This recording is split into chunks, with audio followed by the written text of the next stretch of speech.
Hi hello welcome to మగవా channel.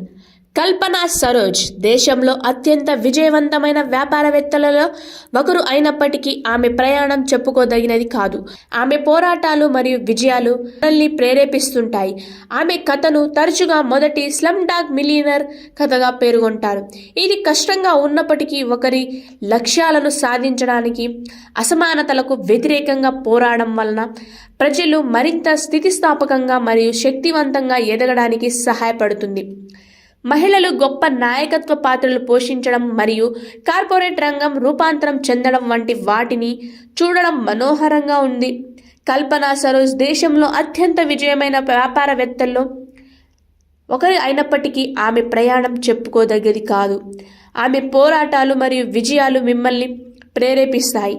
ఆమె తరచుగా మొదట స్లమ్ డాగ్ మిలియనర్ కథగా సూచించబడుతుంది. వ్యవస్థాపకురాలు మరియు డెటెక్స్ స్పీకర్ కల్పన సరోజ్ బహుళ బిలియనర్ డాలర్ల వ్యాపార కమానీ ట్యూబ్స్కు చైర్మన్గా వ్యవహరిస్తున్నారు. కమానీ ట్యూబ్స్ అత్యుత్తమ ఆదాయాలు మరియు 100 కోట్ల కంటే ఎక్కువ ఆదాయాన్ని కలిగి ఉందని టైమ్స్ ఆఫ్ ఇండియా నివేదించింది. కల్పన ఇప్పుడు సంపన్నమైన వ్యాపారాన్ని నడుపుతున్నప్పటికీ ఆమె కోసం విషయాలు ఎల్లప్పుడూ సులభం కాదు.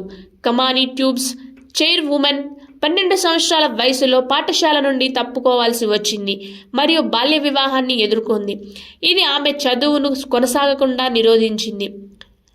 మహారాష్ట్ర పోలీస్ కానిస్టేబుల్ కుమార్తె కల్పన తన యుక్త వయసులో తన భర్త కుటుంబంతో కలిసి ముంబై మురికివాడలో నివసించింది. ఆమెను రక్షించడానికి ఆమె తండ్రి జోక్యం చేసుకునే ముందు ఆమె అత్తమామలు ఆమెను శారీరకంగా మరియు మానసికంగా హింసించేవారు. కల్పన తీవ్ర మానసిక వేదనను అనుభవించి తమ గ్రామస్తుల చేత దూరం పెట్టబడినందున చిన్న వయసులోనే ఆత్మహత్యకు ప్రయత్నించింది. అయినప్పటికీ ఆమె తన కుటుంబాన్ని పోషించడానికి 16 సంవత్సరాల వయసులో పనిచేయడం ప్రారంభించింది. ఇది ఆమె వ్యాపార విధానాన్ని విస్తృతం చేసింది. తెలుగు, ఇంగ్లీష్ మరియు హిందీ చిత్రాలను విడుదల చేయడానికి ఆమె కేఎస్ ఫిల్మ్ ప్రొడక్షన్ అనే నిర్మాణ సంస్థను స్థాపించింది. పరిచయాలను ఏర్పరచుకోవడం ద్వారా ఆమె తన రియల్ ఎస్టేట్ సంస్థను కూడా పెంచుకుంది.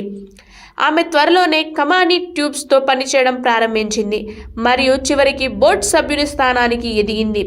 కల్పన సరోజ్ యొక్క బలమైన వ్యాపార చతురత సహాయంతో కమానీ ట్యూబ్స్ గణనీయమైన నష్టాలను చవిచూసినప్పటికీ పునర్వ్యవస్థీకరించబడింది మరియు లాభదాయకమైన వాణిజ్య పథంలో ఉంచబడింది.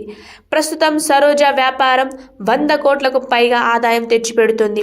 అదనంగా ఆమె Indian institute of management Bengaluru యొక్క బోర్డ్ ఆఫ్ గవర్నర్స్లో సభ్యురాలు. కల్పన సరోజ్ తన స్వంత సంపద మరియు ఆస్తులు సుమారు 112 మిలియన్లు లేదా దాదాపు 930 కోట్లుగా అంచనా వేస్తుంది.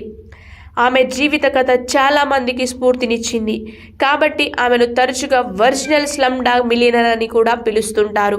నా పేరు N Satyavathi. Please like, comment, share, subscribe GRTV. Hi, this is Swathi. Like చేయండి, షేర్ చేయండి, కమెంట్ చేయండి అండ్ సబ్స్క్రైబ్ చేయండి GRTV. Hi, this is Monica. Please like, share and subscribe GRTV.